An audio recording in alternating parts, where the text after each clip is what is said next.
వెలిశారు. ఆ వెలిసిన సమయంలో దెబ్బ తగిలింది. ఆ దెబ్బ తగిలిన ప్రదేశంలో పసుపు గంధం పెట్టారు ఉపశమనం కోసం. అయినప్పటికీ కూడా ఆ స్వామివారు ఉపశమనం పొందకపోగా బాధతో అరుస్తున్న స్వామివారిని ఆ రాజుగారు అడిగారు, స్వామి మీ యొక్క బాధ నుంచి నేను విముక్తిని చేయాలంటే నేనేం చేయాలో పరిష్కార మార్గం తెలుపమనగా ఆ స్వామివారు సెలవిచ్చింది ఏంటంటే తిలతైలాభిషేకం చేయమని చెప్పి వేద పండితుల చేత ఋషుల చేత ఇక్కడ ఆ స్వామికి నువ్వుల నూనెతో అభిషేకం చేయించి ఆ స్వామివారి యొక్క బాధ నుంచి ఉపశమనం కలగజేశారు.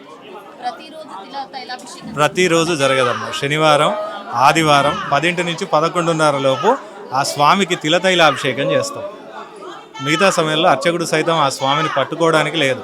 అభిషేకం చేసే భక్తులు ఓన్లీ శనివారాలు ఆదివారాలు మాత్రమే అభిషేకం చేస్తాం. మిగతా సమయంలో అర్చకుడు సైతం ముట్టుకోవడానికి లేదు. అలంకరణ ఇప్పుడు అయింది కదా, మళ్ళీ రేపు తీసేసి మళ్ళీ అలంకరణ చేస్తాం అభిషేకం చేసి. మళ్ళీ సోమవారం నుంచి అభిషేకం చెయ్యము. ఒకవేళ స్వామివారిని ముట్టుకోవడానికి ప్రయత్నం చేస్తే 25,000 జపం చేసుకోవాలి.